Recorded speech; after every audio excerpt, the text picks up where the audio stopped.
네, 최근 광주시 사회복지시설 감사 조례를 둘러싼 논란이 확산되고 있습니다. 사회복지시설과 단체들은 이번 조례가 충분히 논의가 되지 않은 데다 조례 제정으로 중복 감사가 이뤄지게 돼서 업무 부담이 크다며 조례 폐지를 주장하고 있는데요. 오늘 투데이 쪼점 시간에 사회복지시설 감사 조례 폐지를 주장하고 있는 대책위원회 관계자와 얘기 나눠보겠습니다. 손재홍 밀실악법 조례 폐지 비상대책위원회 사무총장입니다. 안녕하십니까?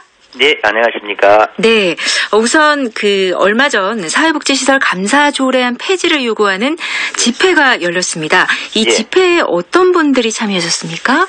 네, 아마 광주광역시 사회복지 전 시설장과요. 또 사회복지 종사자 한 5천 명이 참석했습니다. 5천 명이면 정말 많은 분들이 참여해 주셨는데요. 그렇죠. 예, 이 집회에 참여하신 이유들이 다 있겠죠? 예. 당연히 이유가 있죠. 예. 사실 이 조례는 민간에 대해서 강제하는 그런 조례입니다. 네. 그러면 최소한의 이런 조례는 기본적으로 이해 당사자하고 공청회랄지 또 토론회랄지 이런 것들을 하는 것이 기본적입니다. 그런데 저희들에게는 아예 이해 당사자는 아예 토론회 공청회 논의 한마디가 없었습니다. 아, 그렇습니까? 예, 그러고 그냥 일부 소수 누구 특정인들하고 밀실에서 그냥 모르게 조용히 해버렸어요. 네. 네, 그래서 저희들이 이제 나중에 다 하고 난 뒤에서 저희가 알았거든요. 네. 이게 알고 봐보니까 그 내용이 시의회에서 만들었는데 사실 시의회가 뭡니까? 시민들의 고통, 어려움을 이렇게 대변해주는 사람들이잖아요. 예. 그런데 시민의 고통, 어려움을 대변해주기는커녕 이중고통, 삼중고통, 과중한 어려움 이런 악법 조례를 숨어서 모르게 만들다가 저희들한테 들킨 거죠. 그렇군요. 사무총장님 우선은 조례 제정 과정의 문제를 말씀을 해주셨는데 처음부터 좀 차근차근 살펴보도록 하겠습니다. 논란이 되고 있는 감사 조례가 구체적으로 어떤 문제가 있는지 거기서부터 말씀을 해주실까요? 그렇죠. 그러니까 방금 이제 첫 번째 문제는 투명하지 못했는데 밀실에서 제정된 것 방금 말씀드렸고요. 이게 불합리하고 비효율적인 중복된 조례입니다. 이게 중복된 조례요? 이게 사회복지시설 보조금 관리에 관한 법률을 봐보면 그 법률에 따라서 저희들이 수십 가지에 달하는 감사, 현지조사, 지도감독, 모니터링 이걸 다 받고 있어요. 그리고 현재도 받고 있습니다. 전에 받았고 또 받고 있고. 그리고 또 그 법 기준에 광주시 자체 감사 규정이 있습니다. 네. 그 규정에 따라서 충분히 매년 받고 있어요. 그럼에도 불구하고 또다시 이 감사 조례를 제정해갖고 비효율적, 비능률적으로 또다시 이중 중복 감사를 하겠다는 것은 아주 문제가 있는 것이 첫 번째고요. 두 번째는 형평성이 없어요. 형평성이 없다. 최소한의 형평성이 있어야 되잖아요. 그러니까 봐보세요.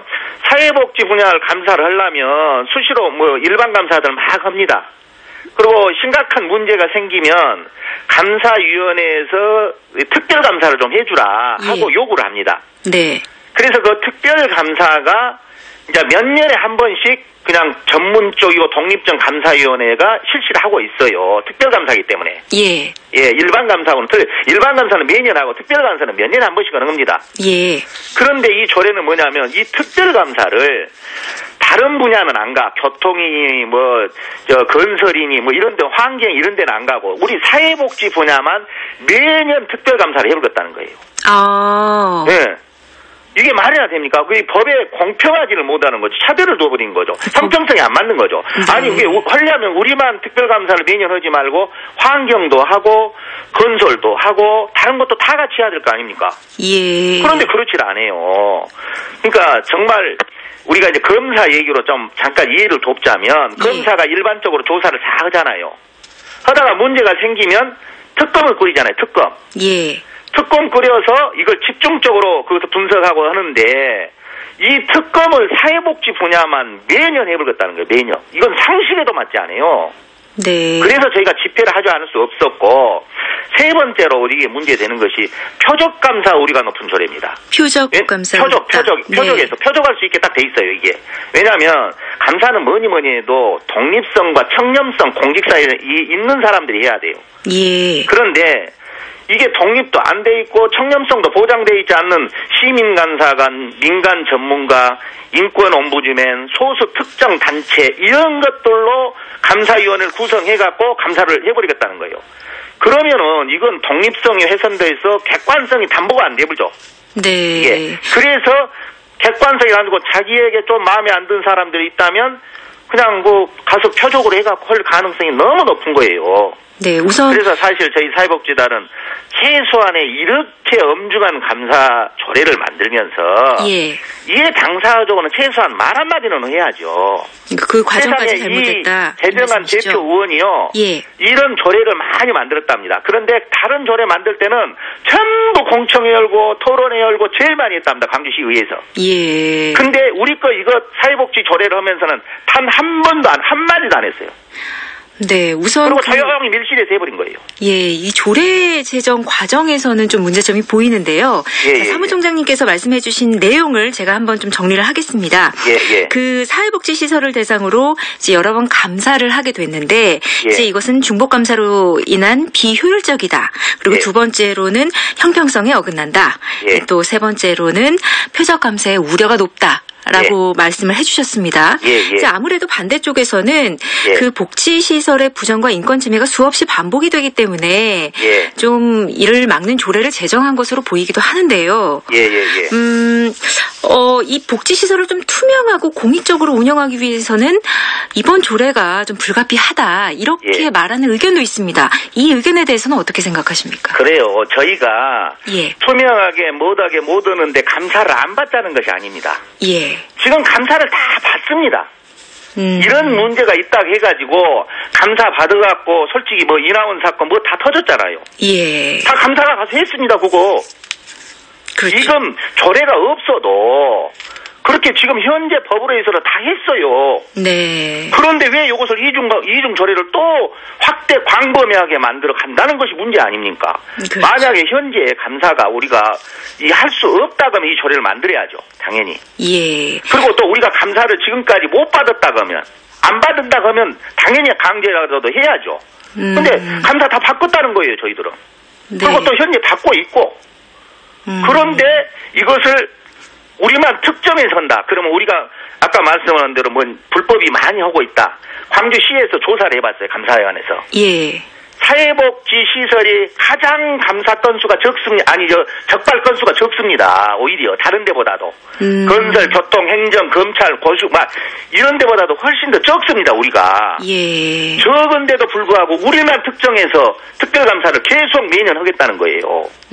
참 우리 사회복지인들이 내가 봐서는 너무 바보니까 이러지 않는가 이런 정도가 돼요.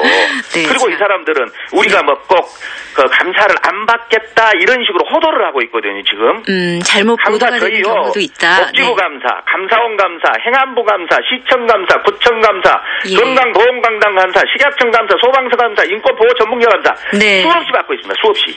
네, 자 이번 조례가 이제 4월 시행을 앞두고 있습니다. 예. 광주시나 시의회도 전달하셨습니까 이런 의견?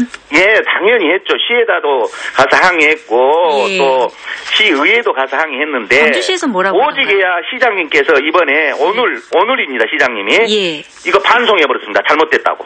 아, 그랬어요. 예, 시장님이 시장님이 바보입니까? 이거 반송해버리게 이 법을.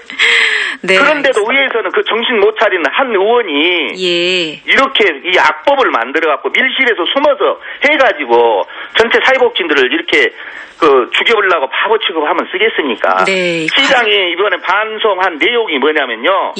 첫째, 법 위반이라는 거예요. 네. 상위법에 위배되는 것이니까 이건 안 된다. 두 번째, 아무리 서로 입법기관과 행정기관이 분리가 돼 있는데 시장의 고유 권한을 침해해버렸다. 이게 마음대로 입법에서. 법도 모른다는 거예요. 네. 그리고 아무리 사회복지 시설이라도 한계가 있어야지 이렇게 특검을 과도하게 해보면 안 된다. 이 세 가지입니다. 이 세 가지 내용으로 달아가지고 바꾸시고 거부해버렸어요.